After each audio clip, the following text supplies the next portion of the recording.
बस इतना ही।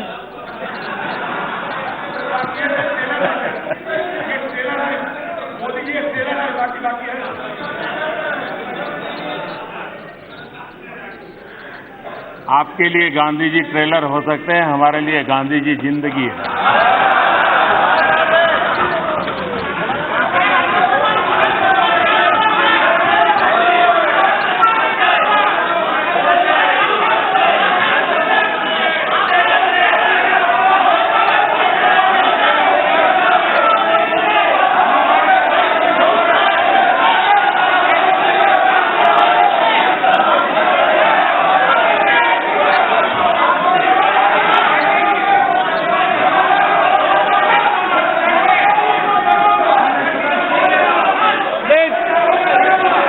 No, please, manager, Gogoi ji, please, no, manager, चलो, no, माननीय प्रधानमंत्री जी। लेकिन एक स्वर ये उठा है कि सरकार को इन सारे कामों की इतनी जल्दी क्या है, सब चीजें एक साथ क्यों कर रहे हैं, ऐसा भाव भी लोगों के बातों में से आता है। तो मैं शुरुआत में श्रीमान सर्वेश्वर दयाल सक्सेना जी की एक कविता को उद्धृत करना चाहूंगा, और वही शायद हमारे संस्कार भी हैं, हमारी सरकार का स्वभाव भी है, और उसी के कारण, उसी प्रेरणा के कारण हम लिख से हट करके तेज गति से आगे बढ़ने की दिशा में प्रयास कर रहे हैं। श्रीमान सर्वेश्वर दयाल जी ने अपनी एक कविता में लिखा है, लीक पर वो चले, लीक पर वे चले जिनके चरण दुर्बल और हारे हैं, जिनके चरण दुर्बल और हारे हैं। हमें तो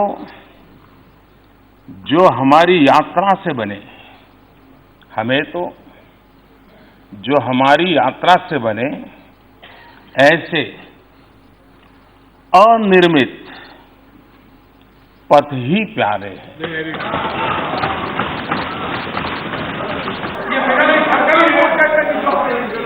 देखिए, मैं किसानों से बहुत कुछ सीखता हूं। किसान जो होता है ना, वो बड़ी गर्मी में खेत जोत करके तैयार रखता है, बीज बोता नहीं उस समय, सही समय पर बीज बोता है। तो अभी जो पिछले 10 मिनट से चल रहा है ना, वो मेरा खेत जोतने का काम चल रहा है। अब बराबर आपके दिमाग में जगह हो गई है, अब मैं एक एक करके बीज डालूंगा।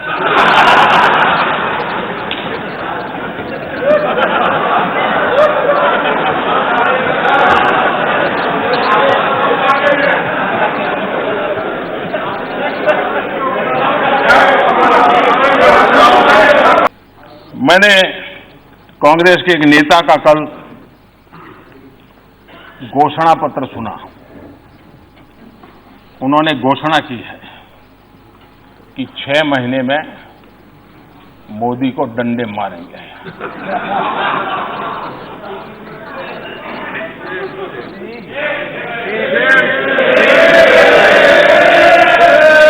और ये डंडे मारेंगे तो हम भी मारेंगे। और ये बात सही है कि ये काम जरा कठिन है, तो तैयारी के लिए 6 महीने तो लगते ही हैं। तो 6 महीने का समय तो अच्छा है, लेकिन मैं भी 6 महीने में तय किया हूं कि रोज सूर्य नमस्कार की संख्या बढ़ा दूंगा, ताकि अब तक करीब 20 साल से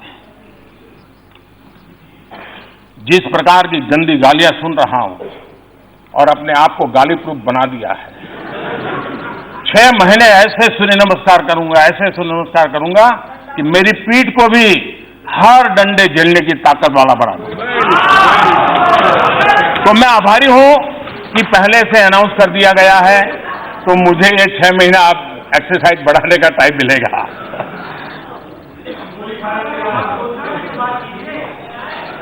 माननीय अध्यक्ष जी,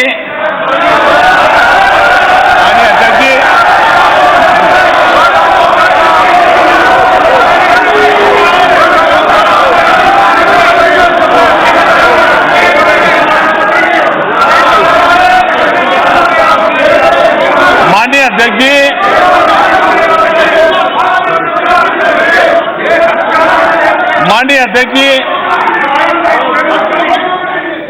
मैं 30-40 मिनट से बोल रहा था, लेकिन करंट पहुंचते पहुंचते इतनी देर लगी।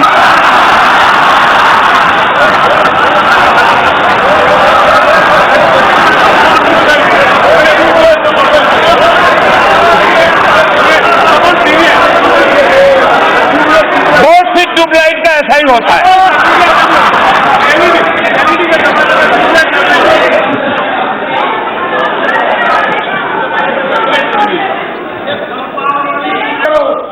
माननीय सर, माननीय प्लीज। ये सुरेश जी क्यों हंस रहे हैं जी? हाँ? कोई राज है भाई? सुरेश जी, कभी आपका भी मौका आएगा, इतना जल्दी मत।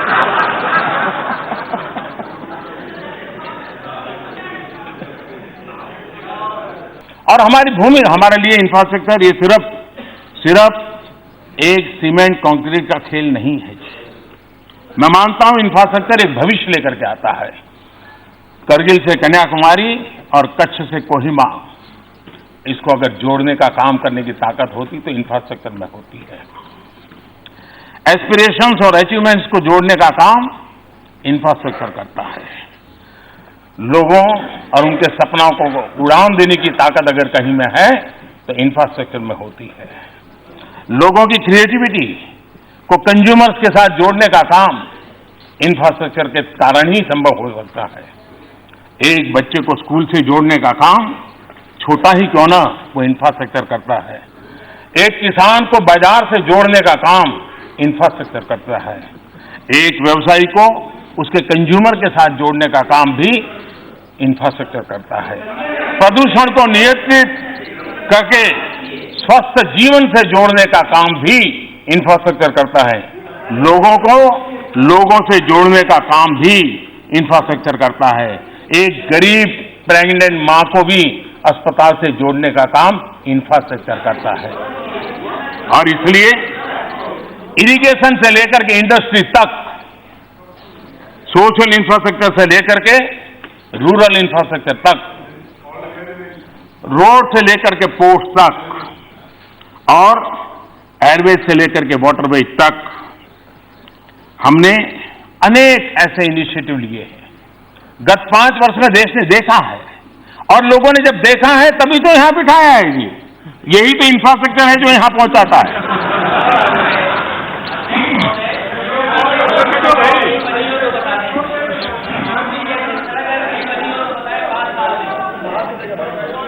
यूपी की जनता ने बता दिया है जी।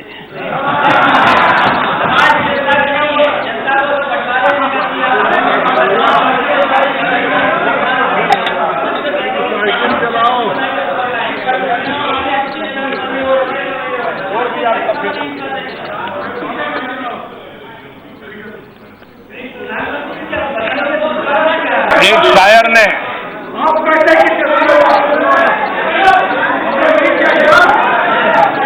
माननीय अध्यक्ष जी, एक शायर ने कहा था, और शायद इस स्थिति को बड़ी सटीक तरीके से, खूब पर्दा है, खूब पर्दा है कि चिलमन से लगे बैठे हैं। खूब पर्दा है कि चिलमन से लगे बैठे हैं। सांप छुपते भी नहीं, सामने आते भी नहीं।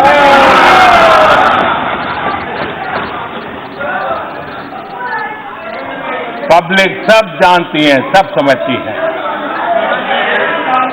जिस तरह के बयान दिए गए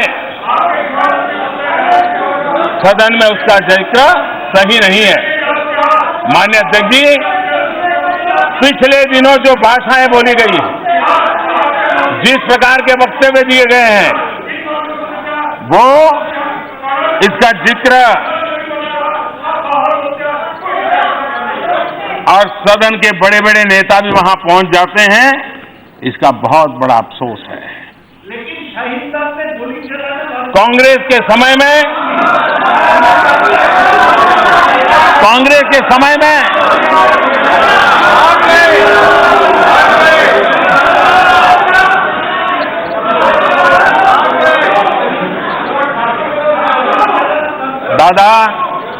दादा पश्चिम बंगाल के पीड़ित लोग यहां बैठे हैं।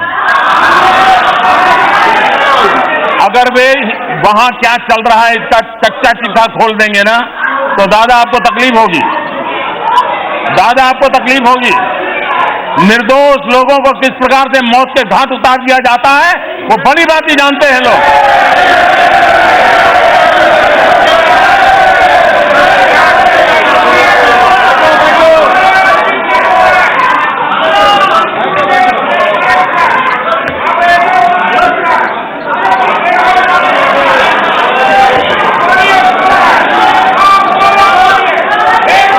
माननीय अध्यक्ष जी, कांग्रेस के समय में संविधान की क्या स्थिति थी, लोगों के अधिकार की स्थिति क्या थी,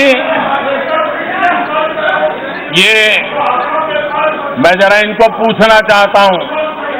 अगर संविधान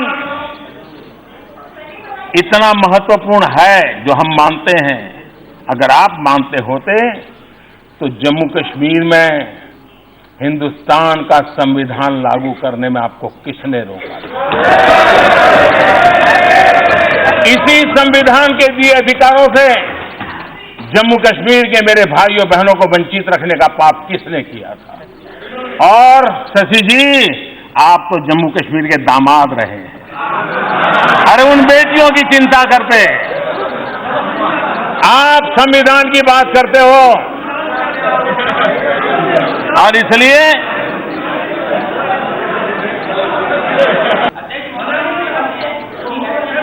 माननीय अध्यक्ष जी, मैं एक उदाहरण देना चाहता हूं कि हमारे यहां इंफ्रास्ट्रक्चर के क्षेत्र में कैसे काम होता था। हमारे यहां इंफ्रास्ट्रक्चर में कैसे काम होता था। ये सिर्फ हमारा दिल्ली का ही विचार ले लीजिए। ये दिल्ली में ट्रैफिक, एनवायरमेंट और हजारों ट्रक दिल्ली के बीच से गुजर रही थी।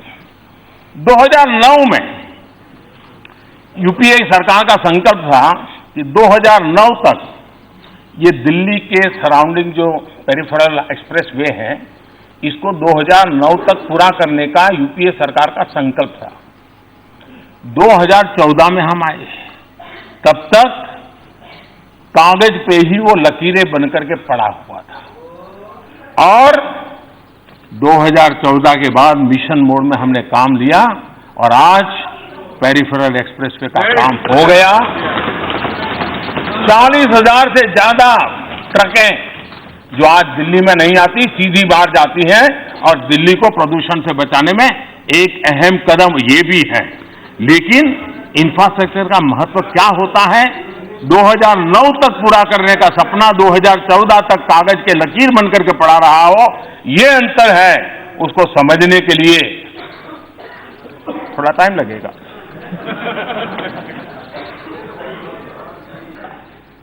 माननीय अधीर जी को देखता हूं, सुनता हूं, तो मैं सबसे पहले किरण रिजिजू जी को बधाई देता हूं, क्योंकि उन्होंने जो फिट इंडिया मूवमेंट चलाया है, उस फिट इंडिया मूवमेंट का प्रचार प्रसार अधीर जी बहुत बढ़िया ढंग से करते हैं।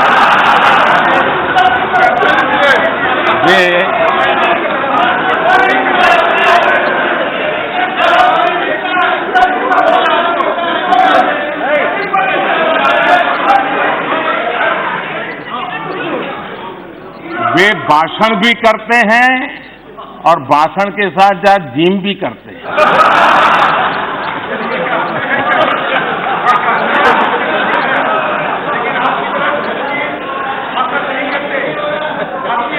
तो ये फिट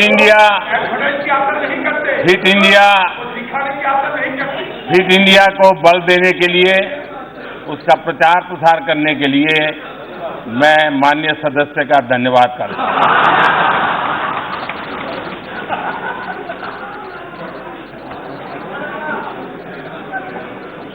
माननीय अध्यक्ष जी, कोई इस बात से तो इनकार नहीं कर सकता है कि देश नॉर्थ ईस्ट में हम सबसे सूरज तो पहले उगता है, लेकिन सुबह नहीं आती थी। सूरज तो आ जाता था, अंधेरा नहीं छटता था। आज मैं कह सकता हूं, नई सुबह भी आई है, नया सवेरा भी आया है, नया उजाला भी आया है, और वो प्रकाश जब आप अपने चश्मे बदलोगे तब दिखाई देगा।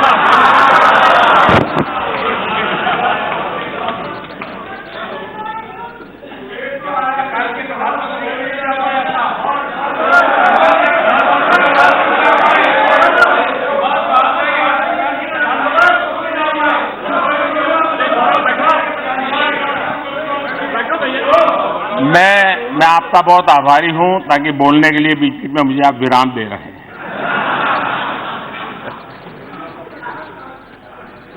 कल यहां स्वामी विवेकानंद जी के कंधों से बंदूकें फोड़ी गई।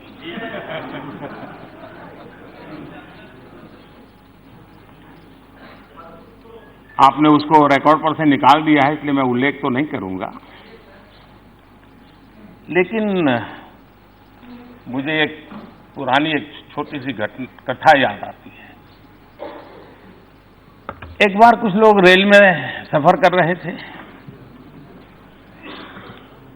और जब रेल में सफर कर रहे थे तो रेल जैसे गति पकड़ती थी, पटरी में से आवाज आती है, हम सब जानते हैं, सबका अनुभव है। तो वहां बैठे हुए एक संत महात्मा थे। उन्होंने कहा, देखो पटरी में से कैसी आवाज आ रही है। ये निर्जीव पटरी भी हमें कह रही है, प्रभु कर दे बेड़ा पार। बोले, देखो यही आवाज आ रही, सुनो, प्रभु कर दे बेड़ा पार। तो दूसरे संत ने कहा, नहीं यार, मैंने सुना, मुझे तो सुनाई दे रहा है, प्रभु तेरी लीला अपरंपार, प्रभु तेरी लीला अपरंपार। तो वहां एक मौलवी जी बैठे थे। उन्होंने कहा, अरे भाई मुझे तो सुनाई दे रहा है दूसरा। तो इन संतों ने कहा, भाई आपको क्या सुनाई दे रहा है? तो उन्होंने कहा, मुझे सुनाई दे रहा है, ये अल्लाह तेरी रहमत, ये अल्लाह तेरी रहमत। तो वहां एक पहलवान बैठे थे। उन्होंने कहा, मुझे भी सुनाई दे रहा है। तो पहलवान ने कहा, मुझे सुनाई दे रहा है, खा रबड़ी कर कसरत, खा रबड़ी कर कसरत।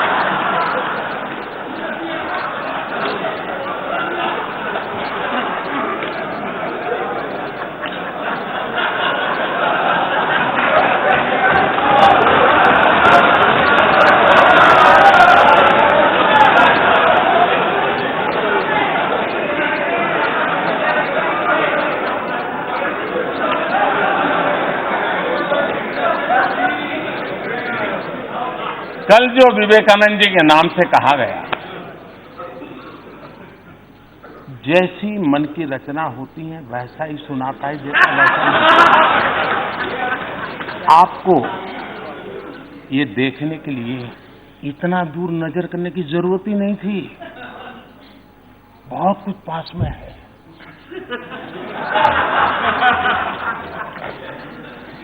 अपने लोगों को कहिए कि स्वामी जी से आप ना करें। यही मैं कहता कि वो जो भी थे, अभी नहीं कह रहे बोल रहे हैं। अपने लोगों को कहते धामी जी को अपमान ना करे।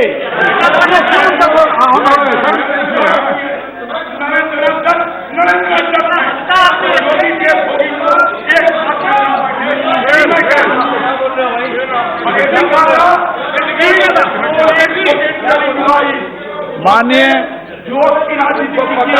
क्या बोल रहे हैं, मत करो। माननीय सर, माननीय प्लीज प्लीज। ये सुरेश जी क्यों हंस रहे हैं जी? हाँ? कोई राज है भाई? सुरेश जी, कभी आपका भी मौका आएगा, इतना जल्दी मत।